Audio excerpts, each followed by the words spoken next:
Estamos en Venga lo que venga. Y bueno, hay temas que en la prensa, medios masivos, en algún momento toman mucha dimensión. Y se habla prácticamente todos los días y es razonable porque en este caso que vamos a hablar con Mario Aguerrido, el abogado de la familia de Lucio Dupuy, se habló muchísimo y ahora pasó un tiempo y quisimos contactar al doctor Mario Aguerrido, que creo que está ahora en La Pampa, para conversar sobre esto y para que él pueda comentar también, ya no perdí la noción de las fechas, al tiempo de la sentencia. ¿Qué fue lo que pasó? Reflexiones cuando las aguas están, llamémosle más calmas o más serenas que en el fragor de las audiencias y toda la tensión de los alegatos, veredictos, etcétera, ¿no? Así que bueno, Mario, buen día. ¿Cómo te va? ¿Estamos? Mario, ¿me escuchás? Ahora vamos a contactar este, con el doctor Mario Aguerrido, el abogado de la familia de, de Lucio Dupuy. Creo que acá estamos. Mario, Sí, Alejandro, ahí buen vamos. día, ¿cómo te va? ¿Cómo andás? Bien, bien, todo bien. ¿Cómo estás? Bien, muy bien, gracias a Dios. Bueno, bueno. ¿Me escuchaste algo de lo que dije en la presentación? No, agarré justo que decía que entiendo que el abogado de la familia de Lucio Dupuy, pero la primera parte no la encontré, No, no la escuché. decía que la prensa, por razones lógicas, pone mucha atención en algunos temas y después se pasan a otros. Pero bueno, y decía que no recuerdo exactamente la fecha de los veredictos, de todas las audiencias, y ahora que están las aguas, no sé si más calma en el sentido que no está esa tensión de esos días en que los Sí, jueces se sí, sí. expiden y demás, unas reflexiones sobre el tema de Lucio Dupuy y todo lo que vino pasando.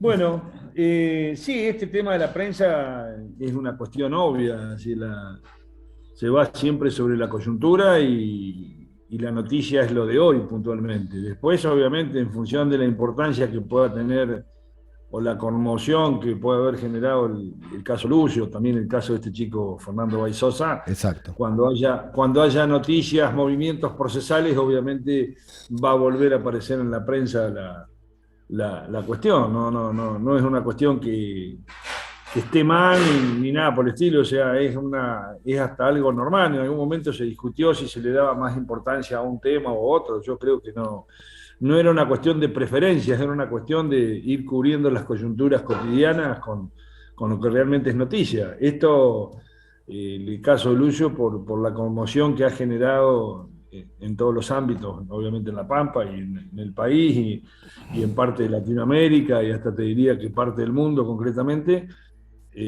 no va a dejar de ser conmocionante ni de dejar distintas lecturas por el hecho de que la prensa hable más o hable menos de lo que pasó con Lucio Dupuy. Bueno, vos decías recién que te voy a contar exactamente la instancia en la que estamos en este momento. En su momento el fallo de Lucio Dupuy se partió, digamos, se cumplió en dos partes. La primera fue determinar la responsabilidad penal de estas personas y la calificación de su conducta. Se calificó la conducta de Abigail Páez como incluida en el ámbito del homicidio agravado por ser cometido con alevosía y ensañamiento Ujú. y también por abuso sexual. Y en el caso de la mamá de Lucio, también la misma calificación respecto del homicidio, a la que había que sumar la cuestión del homicidio agravado por el vínculo, Ujú. con la diferencia que en el caso de la mamá de Lucio, la figura del abuso sexual se la excluyó puntualmente. ¿Y por qué? Si había evidencias. Sí, había evidencias y en realidad toman una referencia que ocurre de manera inmediata al hecho, si vos te acordás, cuando sale Abigail Páez en brazos, con Lucio en brazos puntualmente, Sí. ya con Lucio prácticamente muerto concretamente. Ella le hace una referencia a los vecinos que la ayudan, los primeros vecinos que llegan a ayudarla, a que habían entrado unas personas a robar y que lo habían violado a Lucio. Entonces, a partir de eso, el tribunal considera que esa referencia de la violación hacía una cuestión que era cuando ella había estado sola con Lucio, en fin, ahí para mi criterio hay una tergiversación de la realidad puntualmente, si tenemos en cuenta la cadena fáctica que reconstruye el tribunal en cuanto a que lo atacan las dos en la tarde del 26 de noviembre del 2021. Pero lo más grave a mi criterio es el tema de que en realidad Lucio fue abusado ese día, según la información médica que hay, pero aparte tenía también rastros de abuso perpetrados en el tiempo hacia atrás. ¿Me explico? Sí. Lo cual entiendo yo concretamente la hace partícipe a título de autora a la madre en esos abusos sexuales. Pero en relación a tu pregunta de por qué, bueno, primero se determinó eso, luego el 17 de febrero se leyó la condena fue prisión perpetua para ambas, y ahora estamos precisamente en las instancias recursivas. Tanto el Ministerio Público Fiscal como la querella recurrió la sentencia, ambos coincidimos en la cuestión esta de que hay que incluir a la madre en la figura del abuso sexual. Bien. Y a su vez también, en el caso de la querella, estamos insistiendo con el agregado de la calificación de que en el caso de Lucio hubo un homicidio motivado en el odio al género masculino. Sí, que no fue tomado en cuenta esto. Exactamente. Eso no fue tomado en cuenta, nosotros entendemos que hay suficiente evidencia. Partamos de la base que la querella está planteando de probar la motivación del homicidio. O sea, en términos vulgares, es como si nosotros pretendiéramos meternos en la mente de estas dos personas, sí, y a partir de ahí determinar concretamente qué las impulsó a cometer este delito. Con la dificultad que eso importa. Bueno, a partir de eso, nosotros entendemos que hay suficientes evidencias a partir de las pericias psicológicas que se han hecho a estas personas, a partir de la consideración de su historia personal, a partir de la consideración de cómo se significaba en ambas la figura masculina y la particular aversión que ellas tenían por todo el estereotipo patriarcal, masculino, etcétera, etcétera. Nosotros entendemos que todo eso converge en una serie de indicios que son muy numerosos, que nos llevan a afirmar concretamente la existencia de esa motivación. También hacemos una referencia en el recurso de que no se nos puede exigir una prueba directa, sino que esa prueba hay que considerarla a partir de una serie de cuestiones que vayan coincidiendo y por lo tanto convergiendo a un resultado puntualmente, que es efectivamente la existencia de este odio de género como factor motivador del homicidio de Lucio Dupuy, de género y al género masculino, o sea, directamente hacia la persona de Lucio, en función de Lucio pertenecer al género masculino, y de manera indirecta también en relación a toda la línea paterna de Lucio, a saber su padre y su abuelo. Claro. ¿Me explico? Sí, o sea, si vos tenés, Tomás, y aparte un dato relevante también, lo que marcaba la autopsia de Lucio en cuanto a la evidente adversión que la misma presencia de Lucio le generaba. Lucio fue prácticamente torturado durante espacio de un año, o sea, tenía quemadura de cigarrillo, tenía golpes de distinto tipo en distintos lugares. El chat entre ellas demuestra que había una especie de programación respecto de cómo lo golpeaban, por qué lo golpeaban, los castigos a que Lucio era sometido. Hay muchísimo material para considerar esto.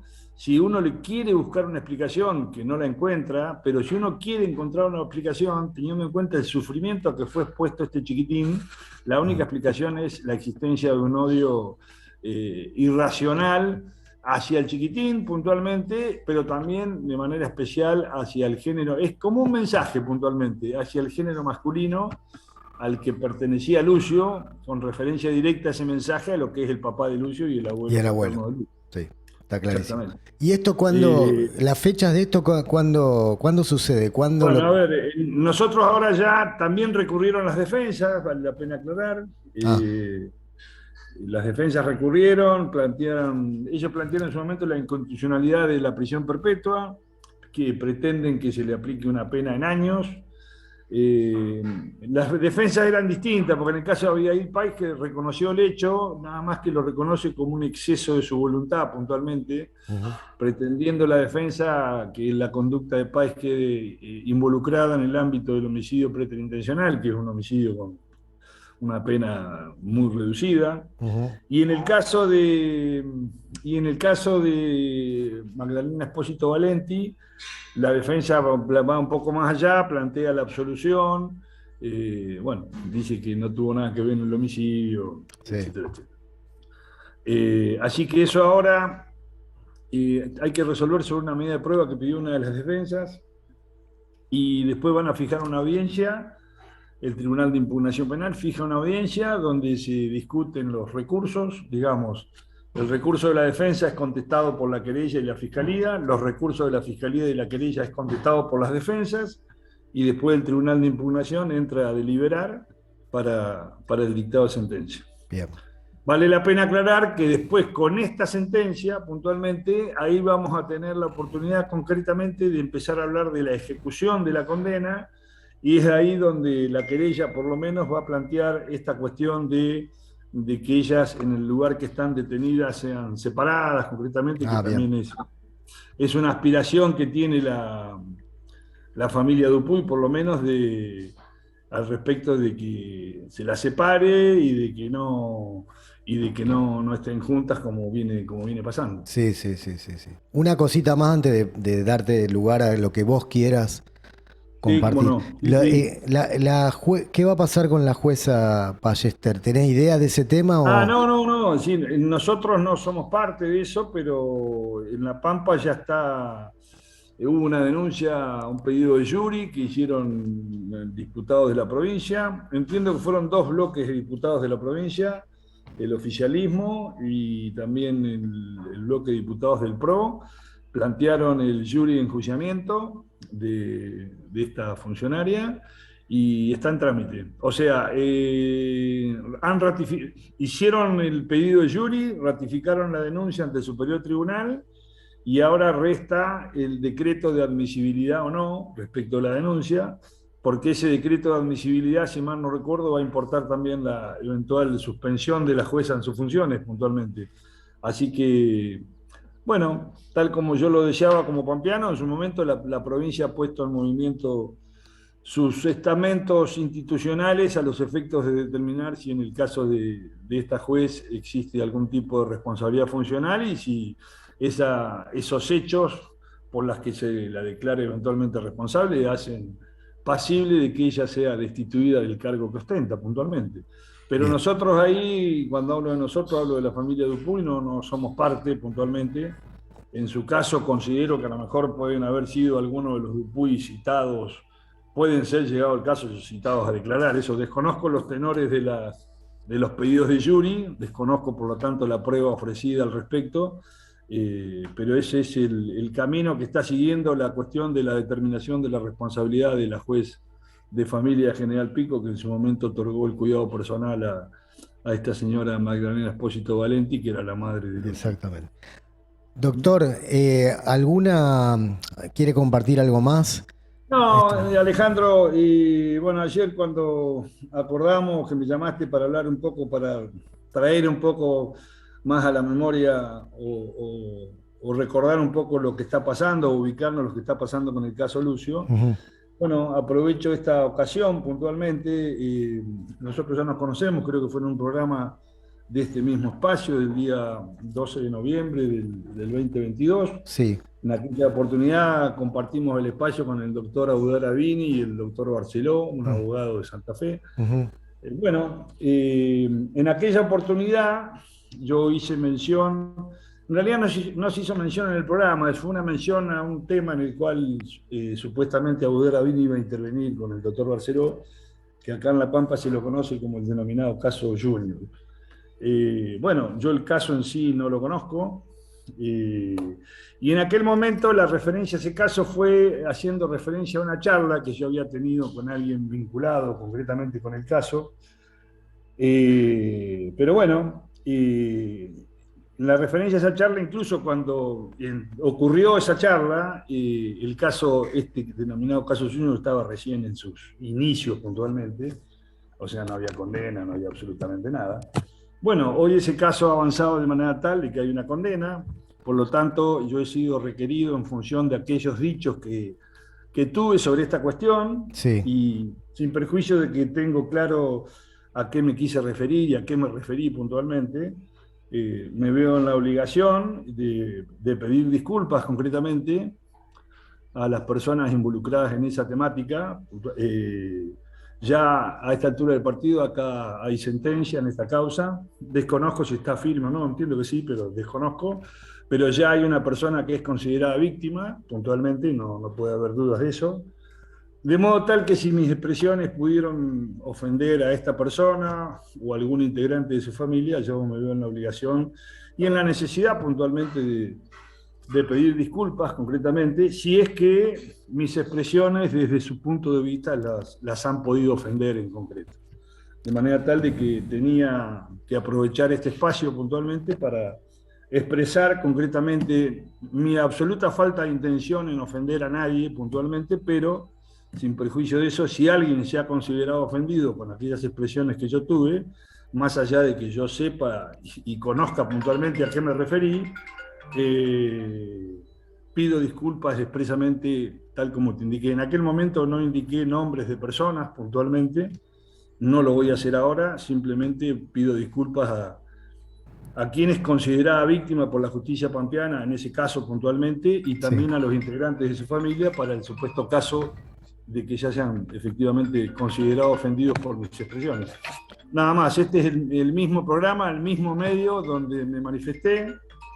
Eh, por lo tanto, entiendo que es procedente este pedido de disculpa en el mismo medio y en el mismo programa donde aparentemente, según me han referido, he tenido expresiones desafortunadas. No considero que así haya sido, pero bueno, en función de quienes se han considerado ofendidos, pido disculpas. Me parece bien. Así que te agradezco este espacio para poder hacerlo. No, y yo también te agradezco ante mi requerimiento en épocas donde estaba justamente muy abocado vos al tema del juicio, las audiencias, de haber tenido la deferencia de participar con el Recién doctor. había empezado, exactamente. Hablamos con vos el 12 de noviembre y el juicio empezó el 10. Y recién había empezado, sí, tal Claro. cual. Sí, Así exactamente. que muchas Sí. gracias por las dos veces y bueno, seguiremos en contacto, Estamos Mario. en contacto, Alejandro. Encantado de compartir con vos y con la gente ahí de Rosario todo lo que sea atinente a este caso, Lucio, que en realidad la idea es que llegue a todos y cada uno de los rincones del país para tomar conciencia realmente en lo que tenemos que hacer respecto de lo que es la protección de las infancias, puntualmente. Perfecto, excelente. Un fuerte abrazo y excelente finde. Dale, Alejandro, gracias igualmente. Abrazo Gracias. grande. Que esté Abrazo bien. grande. Chau, chau. Chao, chao. Muy bien. Seguimos luego en Venga lo que venga, comprometidos con el interés superior del niño en cada ciclo y durante la semana también, por supuesto, en las redes y algún vivo. Lucio Dupuy. Lucio Dupuy. Seguimos luego.